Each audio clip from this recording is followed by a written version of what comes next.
Good morning, students. Today I will tell you summary of all chapters of first term in English second. In first term, you have to read from chapter 1 to 4, including 2 poem. First of all, you have to read poem, that is Halfway Down, written by A. Milne. In this poem, the poet always likes to sit in the halfway down the stairs. It is neither at the bottom nor at the top. This is the stair where poet feels quiet and all sorts of funny thoughts come in his mind. इस poem को ए मिल्ले ने लिखा है. इसमें poet को सीढ़ी के आधे भाग जिसे चौताल कहते हैं वहां बैठना उन्हें बहुत पसंद है. वो ना तो बहुत नीचे है और ना ही ऊपर है. सीढ़ी के बीचों बीच वो बैठकर शांति महसूस करते हैं और फनी थॉट्स उनके दिमाग में आती है. Now see chapter 1, the top and the ball, written by Hans Christian Andersen. In this story, there was a boy.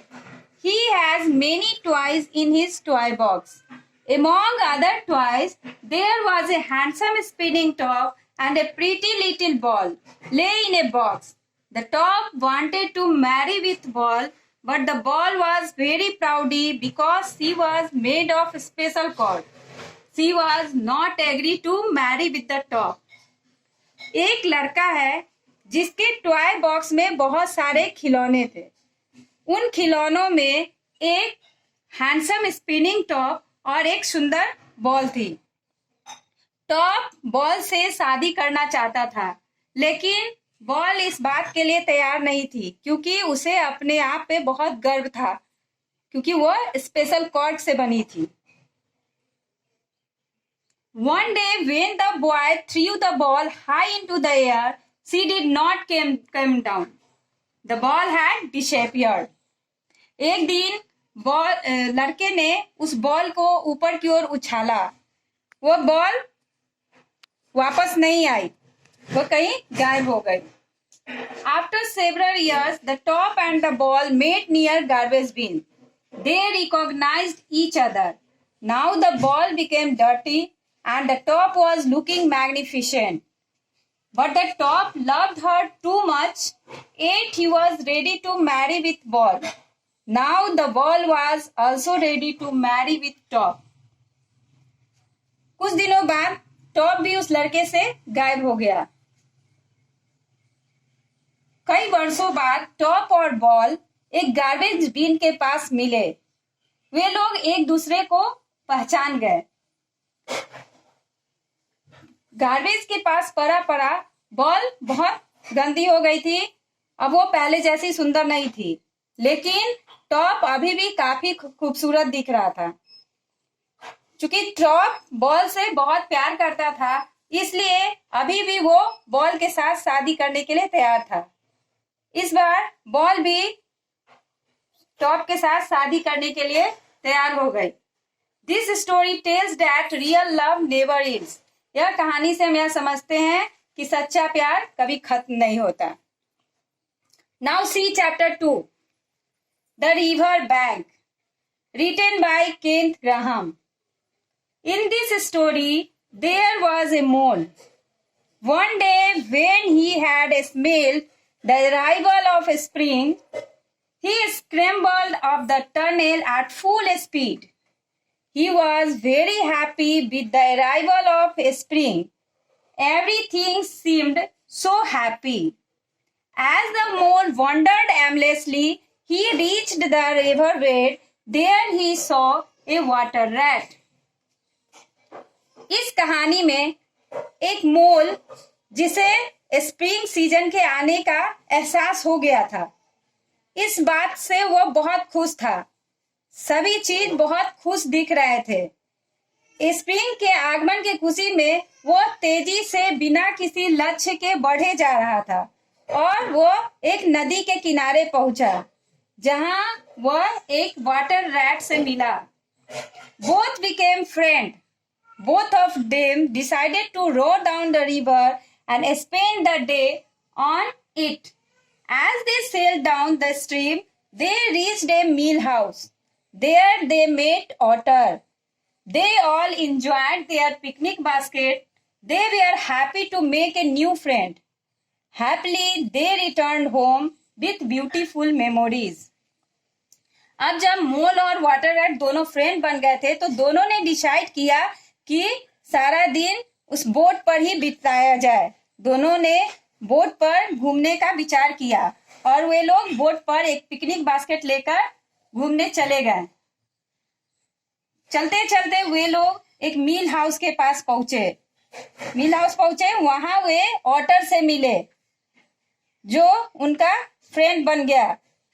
सभी मिलकर they all enjoyed their picnic basket. सभी मिलकर अपना पिकनिक बास्केट एंजॉय किए और वे लोग बहुत खुश थे. अपने एक नए फ्रेंड को बनाकर वे लोग बहुत खुश थे और वे लोग खुशी खुशी एक अच्छी यादों के साथ वापस घर आ गए. Now again you have to read a poem from a railway carriers written by Robert Louis Stevenson. In this poem, the poet is describing about train. The poet says that the train runs faster than ferries and beaches.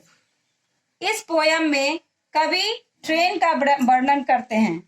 वे कहते हैं कि train fairies और beaches से भी ज्यादा तेज चलती है.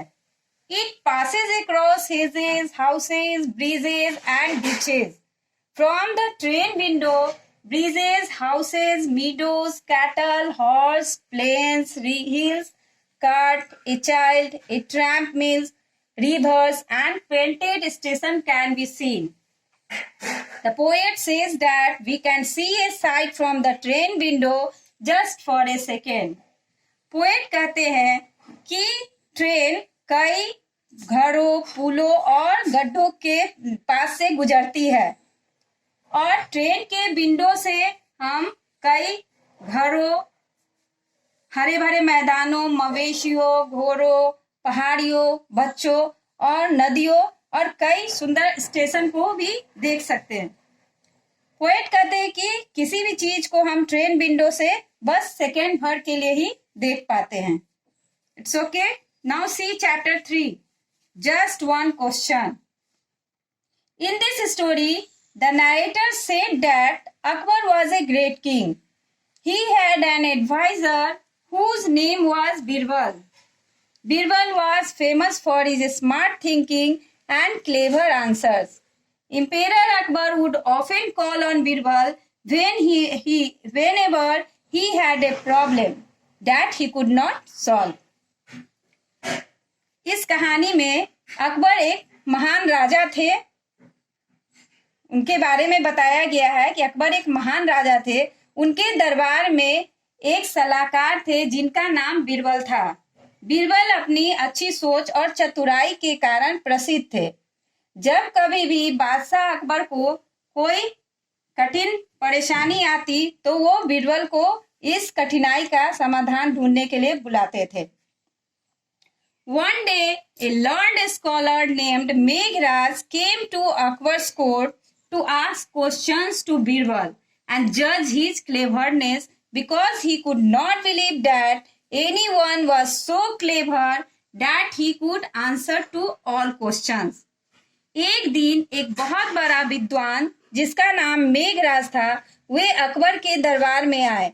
वे बीरबल से कुछ प्रश्न पूछना चाहते थे क्योंकि वह अकबर की चतुराई को जांचना चाहते थे. उन्हें विश्वास नहीं था कि दुनिया में ऐसा कोई व्यक्ति है जिसके पास सभी प्रश्नों का जवाब हो. When Meghraj asked a difficult question to Birbal, he gave the answer very easily. जब मेघराज ने बीरबल से एक मुश्किल सवाल पूछा और बीरबल ने उसे बहुत ही आसानी से उसका जवाब दे दिया. After listening Birbal's witty reply, he was convinced of Birbal's wit and left Emperor Akbar's court happily. Birbal की चतुराई भरे जवाब को सुनकर मेघराज समझ गया कि यह सचमुच चतुर है और खुशी खुशी अकबर के दरबार से वापस चले गए. Now see chapter 4, The Voyages of Sinbad the Sailor. It is an extract from 1001 Arabian Nights. This story is about Sinbad, an adventurous man from the city of Baghdad, who had once been a rich man, but had wasted the money that his father had left for him, and so had become poor. यह कहानी Sinbad के बारे में है, जो Baghdad के शहर में रहता था। एक समय वो बहुत अमीर था, लेकिन धीरे धीरे जो उसके पिता उसके लिए छोड़ गए थे, वो सारे पैसों को वो बर्बाद कर दिया और अब वो गरीब हो गया। He wanted to become rich because he was tired of being poor. वो अपनी गरीबी से ऊब गया था, इसलिए वो पुनः अमीर होना चाहता था। He decided to become a sailor. This would allow him to go on different voyages, see different countries and meet new people. इसलिए उसने निश्चय किया, वो सेलर बनना चाहता था। वो सेलर बनने का निश्चय किया और ताकि वो किसी भी जगह पर यात्रा कर सके, अलग अलग देशों को देख सके और नए नए लोगों से मिल सके। Thus Sinbad met some merchants and went on a sea voyages with them. इसलिए सिंदबाद कुछ व्यापारियों से मिले और उनके साथ समुद्री यात्रा पर गए। After facing some difficulty, he reached a remote island. There he saved a mare who belonged to the king of the island. The king was pleased with Sinbad and gifted him an enormous bag of gold coins. जब बहुत सारी कुछ परेशानियों का सामना करते हुए Sinbad एक रिमोट आइलैंड पहुंचे, जहां वे एक घोड़ी को समुद्री जानवर से बचाएं। वह घोड़ी वहां के राजा की थी। राजा इस बात सिंदबाद से खुश होकर उसे एक बैग गोल्ड कॉइन दिए और इस तरह सिंदबाद पुनः अमीर हो गया। Now I have taught you the summary of all chapters of first term. I think you all understand it better. Stay safe, stay home.